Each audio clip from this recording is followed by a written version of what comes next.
ఇదిగో సార్ ఇంకో 50 ఇవ్వండి సార్. అయినా ఖాళీకి వెళ్ళాలి. ఖాళీగా ఎందుకు వెళ్తాం? 10 రోజులు నాకు ఇద్దరం కలిసి వెళ్దాం. అక్కడే వెళ్ళాలంట. తెచ్చాను రా. రైల్వే స్టేషన్ ప్లాట్ఫామ్ ఉంది, తెచ్చుకో. ఏమండి బాగున్నారా? బానే ఉన్నానండి. ఇంకా బీపీ షుగర్ ఏం రాలేదు. శనివారం వస్తా అన్నారు, శుక్రవారం వచ్చారేంటి?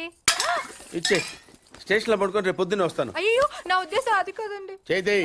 కోపడకండి, రండి కూర్చోండి.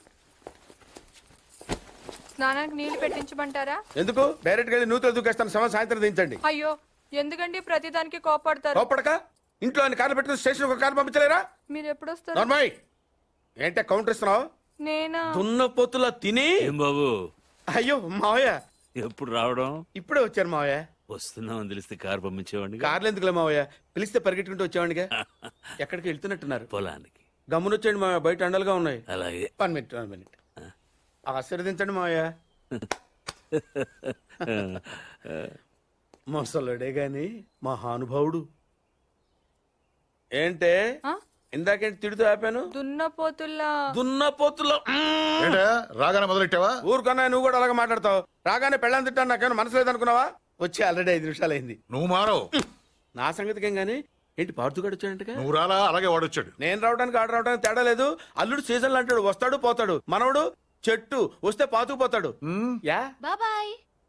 ఎప్పుడొచ్చావు? ఇప్పుడేనమ్మా. ఎన్నాళ్ళు క్యాంపు? సమ్మర్ కదా, జస్ట్ 2-3 మంత్స్ ఉండి వెళ్ళిపోతాను. సారీ అమ్మా, మొన్న ఎంగేజ్మెంట్ కి రాలేకపోయాను. పెళ్లి కొడుకు యావరేజ్ అంట కదా అనుకున్నారు. కిట్టు వీడే పార్థు. వీడేంటి ఇంత ఎంత ఉన్నాడు? వీడు పారిపోయిన తర్వాత నీకు పెళ్ళయింది. ఇంకా నయం వచ్చిన తర్వాత శోభనం లేదు. ఏం చదువుకున్నావు బాబు? ఈ ఆలోచించేది చదువుకునే రోజులు ఆలోచిస్తే మంచి డిగ్రీ అయినా వచ్చేది. అందుకే ఎడ్యుకేషన్ నెగ్లెక్ట్ చేయకూడదు అంటారు. Knowledge is divine.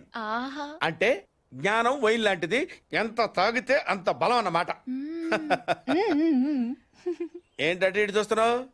ఇంగ్లీష్ రాదా? డివైన్ అంటే వైన్ విస్కీ కాదండి, చాలా గొప్పదన్నారు. ఓహో, ఇప్పుడు అలా కూడా రాస్తున్నారు అన్నమాట. అలాగే రాస్తారు. ఓహో,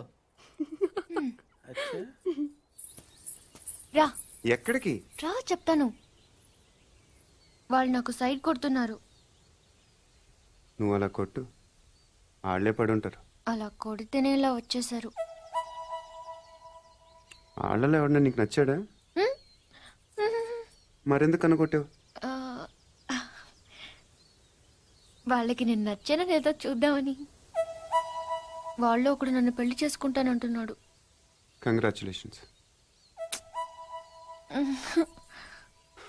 ఇప్పుడు నేనేం చేయాలి? మొన్న అబ్బుజ్జి గారిని కొట్టావుగా, అలా కొట్టు. వాళ్ళెవరో కూడా నాకు తెలీదే. ఆ సిగరెట్ కాల్చేవాడి పేరు అంజి, పక్కనున్నవాడు నల్ల సీను, ఆ బొండంగాడి పేరు సుబ్బు. ఏంటి నన్ను చూస్తావు? ఇప్పుడు వాళ్ళెవరో తెలిసింది కదా, వెళ్ళి కొట్టు. ఊరికి ఎలా కొట్టను? నాకేం ఊరికి అక్కర్లేదు. ఒక్కొక్కడికి 10 రూపాయలు చప్పున 30 రూపాయలు ఇస్తాను. పోనీ 50?